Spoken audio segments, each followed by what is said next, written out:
In this tutorial series, I will teach you tips and teach you how to properly play Operation Harsh Doorstop in a squad. In this tutorial series, I will teach you about kits, basics, squad lead, and vehicles. Starting the first episode of the Beginner Guide series for Operation Harsh Doorstop, you're going to need to know about the map UI.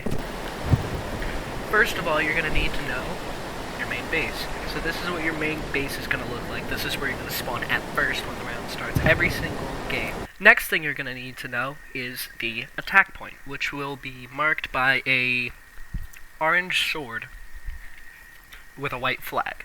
So you cannot, if this is the closest marker to you, that means you cannot advance to this one, you cannot advance to this flag, you cannot advance to any of the white flags until you capture this one.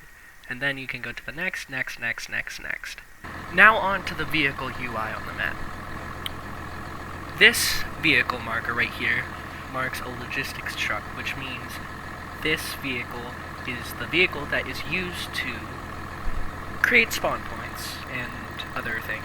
This vehicle marker right here is the armed vehicle, or not armed vehicle, but armored vehicle marker. Half the time it's going to be like armed and armor, but sometimes it's going to be just armored or just armed.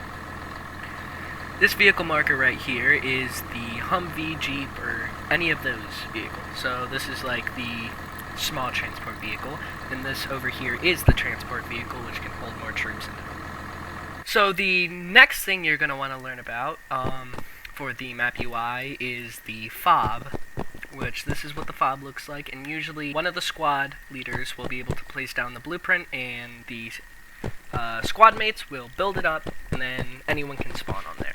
So that's what you got to look out for, and that's what you're going to want your main objective to be as a squad, is to put down as many fobs near the enemy objectives as possible.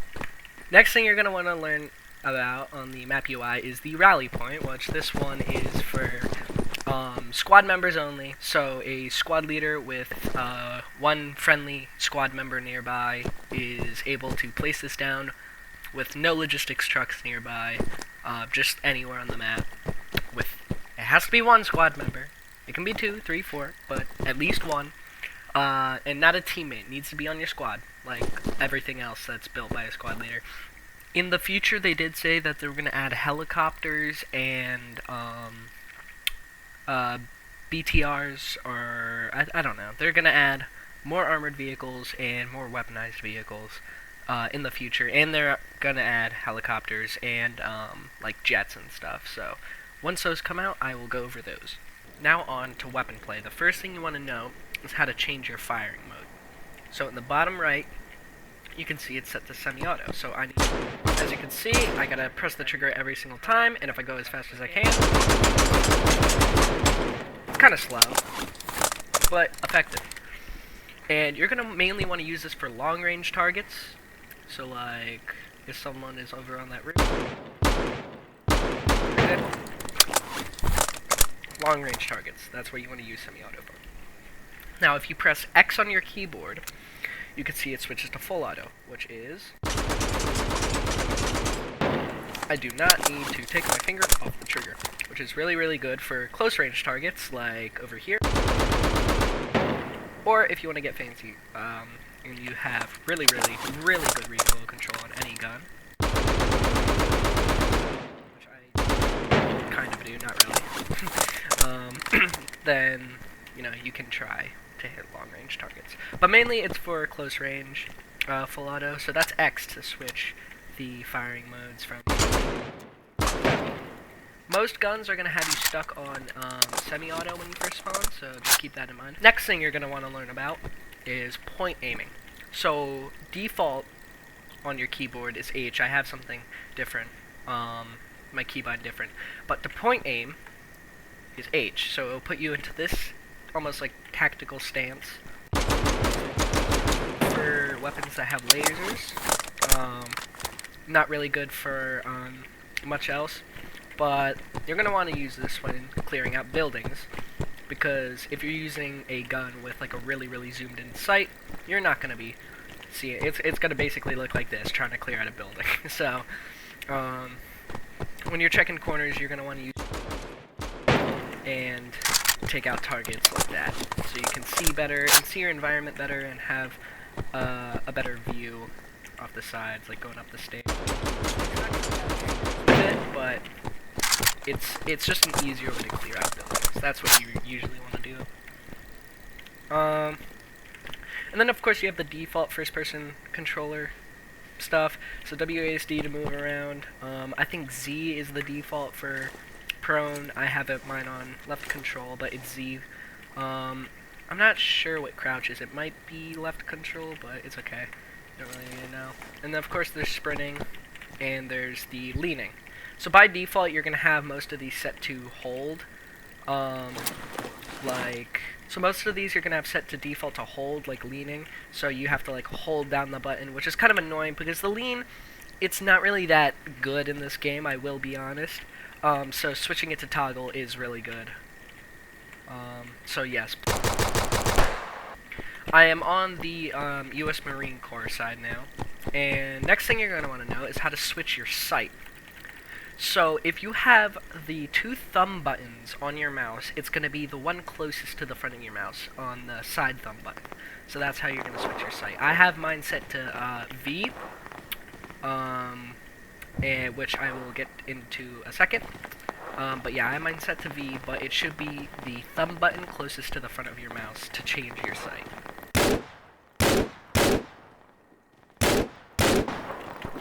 Next on to grenades. Pretty simple, just hold, and then you can hold it. There's no grenade cooking, so you'll be fine. You can hold it as long as you want, and then throw.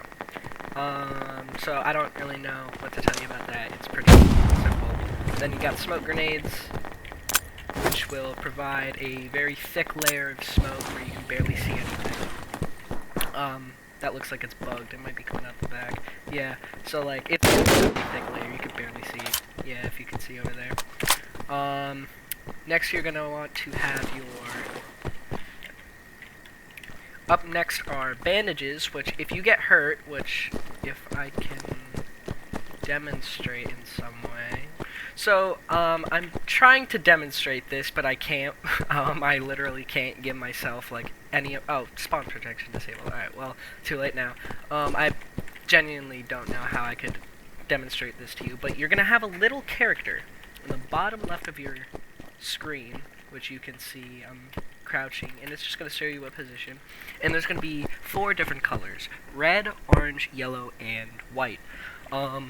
And if your character is red, that means heal up immediately, because you are about to die. If you get even breathed on, you're basically going to die. So immediately use a bandage by taking out your bandages, pressing left click, your character will rip it open. I can't show the animation right now because I am, well, not damaged. And it should be good. If your little character in the bottom left is orange, that means, you know, you gotta do it, because 1 more damage and you might die, but there's no telling. And if it's yellow, don't be that worried. You can save your bandages, but when it's red or orange, then you're gonna really want to use your bandage. Now I'm gonna talk about the shovel. So, when you're squad leader, you're going to be able to put down blueprints for other players to build, and to build something is you want to go up to the blueprint that your squad leader put down, and then spam left click, that's to build up, and spam right click if you want to destroy. Now here I'm just demonstrating how to use the construction, but you can really hear me in the video, so I just decided to do it over. So you're going to spam left click to build something up, and that's what one of the blueprints looks like, but the dumb bots keep getting in the way. So that's how you build stuff up, and I will show you in a minute how to destroy.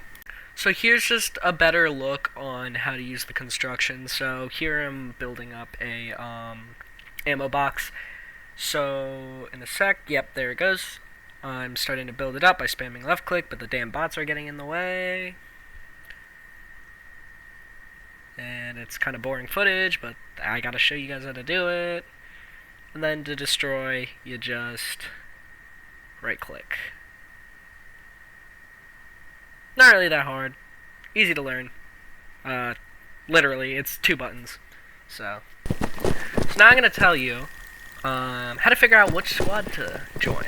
So once you join in, you're going to see the map screen, and then on the left, you're going to see the list of squads and what team you're on. Genuinely, you're going to want to look for a squad that has someone with the squad leader symbol on the top, which, as you can see, none of these bots have squad leader on the top, because the top person on the whole squad list, whoever's on the top indicates the squad leader, but since other people take the squad leader role, that means that the person on the top could be any other, any other kit, which is bad because squad leaders are the only ones that are able to place down fobs, rally points, other buildings and stuff like that.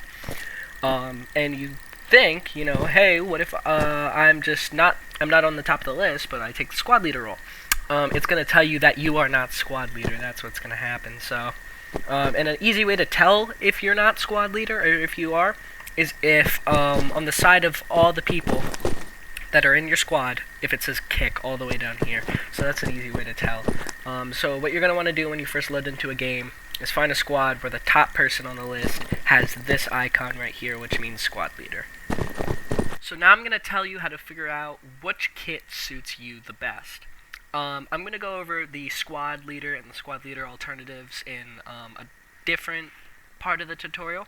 So we're going to focus on Rifleman, Rifleman Alternative, Medic, Machine Gunner, Grenadier, Marksman, Sniper, and AT Rifleman. So Rifleman is probably one of the most user-friendly classes. You just, you have your gun, obviously. And it's a pretty good gun for...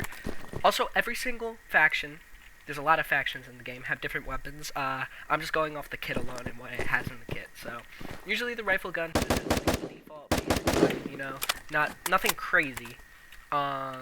You're gonna get a shovel as Rifleman, bandages, you're gonna get smoke grenades, you're gonna get a grenade, and a pistol. So I don't actually have much use with Rifleman. So if you walk up to a teammate and hold left click, I'm pretty sure it'll resupply them. So just walk up to a teammate that needs more ammo, hold left click. When they say they're good, then just walk away. Or if they don't, if you're just sitting there for a long period of time resupplying them, then just walk away because they probably, got their ammo and didn't even know it. Usually Rifleman Alternative has a more zoomed in optic and a different gun, but usually it's the same exact thing. You get all the same stuff on the side of your screen, and you got your ammo bag. Next, we're going to go on to the Medic, which usually has an SMG with a low zoom optic sight. For PMCs, it's the MP5, but usually it's always some type of SMG. So with the Medic, you're going to get a grenade, your secondary, which is your pistol, smoke grenade, your bandages, and your shovel, like normal, like any other class. But you're going to get two extra things. One is the syringe, which if a player gets downed, you're going to have an icon that is a red circle pointing towards them, and you're going to walk over to them, and if they have the icon above them, crouch down and press left click with the syringe, and it'll revive them after a short animation. And then, just like the rifle bag, we have the medic bag, which if you walk up to a teammate, hold left click, it'll heal them up. Just ask them to tell you when they're fully healed so you don't spend time, wasting your time just, sitting there holding left click on them.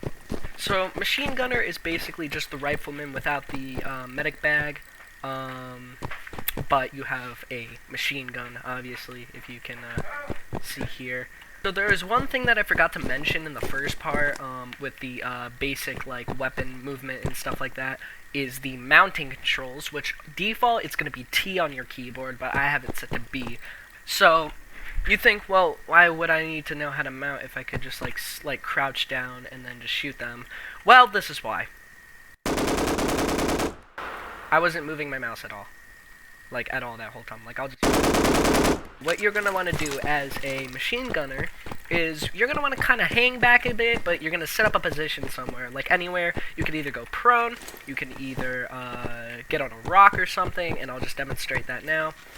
Say I'm defending this position right up here, and I'm just going to fire at anyone who comes over this hill.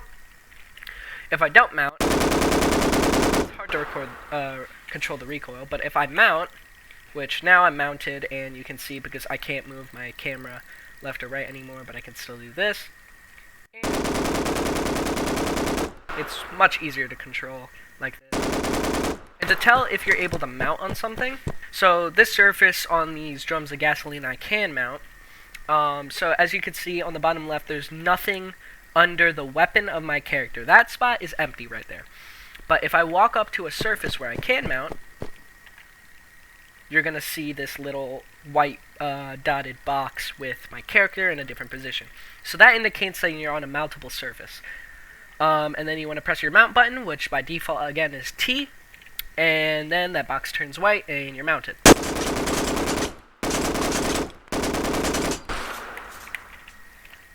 So that's basically how you use the machine gunner.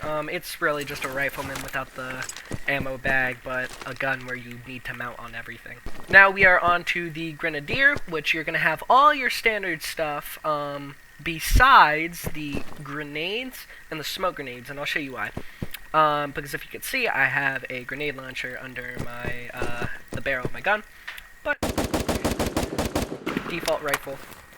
But if you go on your scroll wheel, which I should probably mention that with the number keys and the scroll wheel, you can select, and whatever one is highlighted, you can just click on. This one indicates smoke because there's that little puff cloud at the end of the barrel, and this one indicates grenades because you have that little shell right under your barrel of your gun. So I'm going to show you right now. There's the grenade, which it's literally just it's just a grenade launcher. I don't know what to tell you. It's just a regular gun with a grenade launcher on it. So this is useful for attacking, clearing buildings, and stuff like that. Really useful for long-range artillery. I'm pretty sure that in the future they're going to make it so it can damage vehicles, but I'm not sure if it can now. Or maybe it takes a lot of shots to damage vehicles. So there's that, and then I'm going to select the smoke, which looks like the same exact thing, except if you give it a second, it's smoke. So it's not really that big of a difference. It's just long-range smoke. So it's just shooting grenades long-range. And of course you get your sidearm and everything else. But yeah, that's the Grenadier. Now we're on to the Marksman class, which this and the Sniper class are basically the same. You get binoculars, which I should probably show you the binoculars. You can set your range, so I made this into a video when I was teaching how to use mortars. It's pretty much the same thing. You look at something, you click where you want to look, and then it shows you how many meters far away it is. But yeah, you're going to get all the same stuff, you know, your shovel, your bandages, your smoke grenades, grenade, and sidearm, but you're going to get a semi-automatic rifle, which is usually for all Marksman rifles. They're semi-automatic.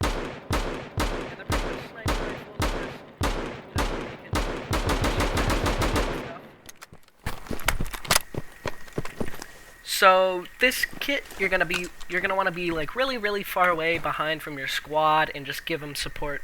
Just watching out and getting kills. It's really good because I can actually show you the sight switching. So your default is going to be the front thumb button. I already mentioned this, but I have mine set to V. So front thumb button, you can switch your sight. So there's that, and that's not the point aim. The point aim will look a bit different. The point aim looks like that for most sniper rifles.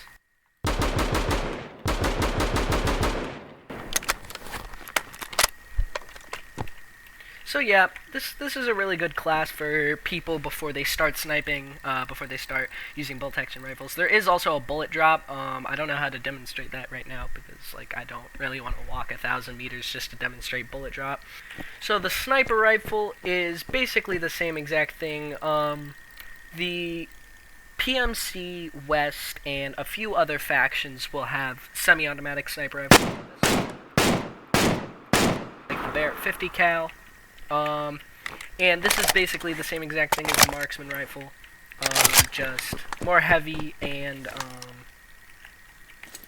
more long range, I guess. I don't really know.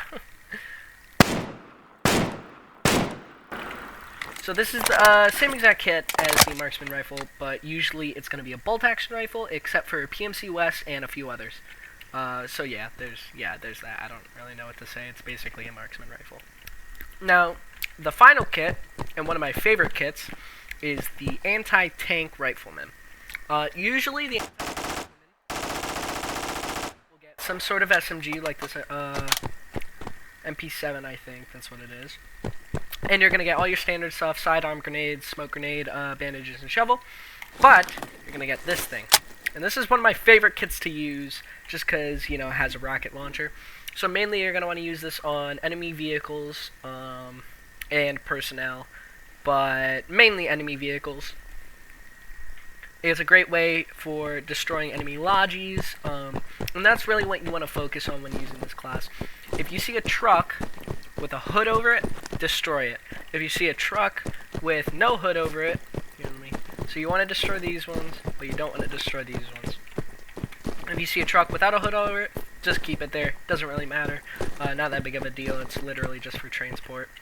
But yeah, let me fire this so I can show you. Say there's a vehicle like right over there, and you can see I was aiming to the back of the like all the way up the road, but there is an insane bullet drop. So it hit like right about here. So if I wanted to hit that, there you go. There is a big bullet drop on it, which does make it sometimes hard to aim, but it's okay. So yeah, this is one of my favorite to use, and I would recommend it after you play the game for a while, just to get the hang of the rocket launcher, which sometimes it can get hard to use. Now, my final thoughts for the user-friendly class, I think it would be in between the Rifleman and the Medic. Those are the two that I would say are user-friendly, because the Rifleman, not really that many people ask for ammo, so you're really just going to be an infantry guy, just running up and defending an objective, which that's what you want to do more times. Let half of your team attack and the other half defend. Do whatever your squad leader says. That's my one big piece of advice that I will give. If you don't, then you're probably going to get kicked. So yeah, I would say Rifleman for beginners, and then after a while you can start leaning into Medic, which is a good one to start like transitioning into like harder and harder to use classes, and make sure to revive as many people as possible. Say in local chat, which I will teach you how to speak in chat in a second.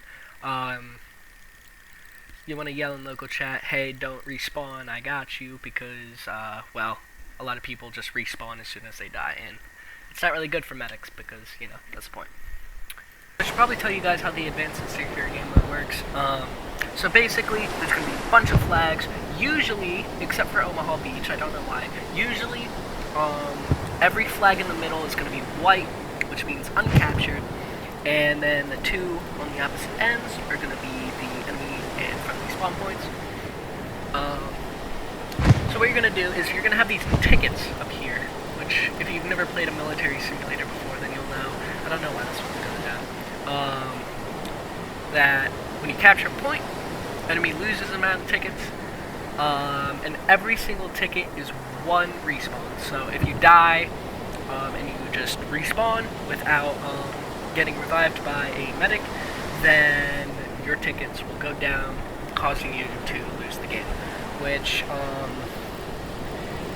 doesn't really sound like, hey, I'm one person. If I respawn, then, who cares? It's just one person. But it will add up, because other people like doing it too.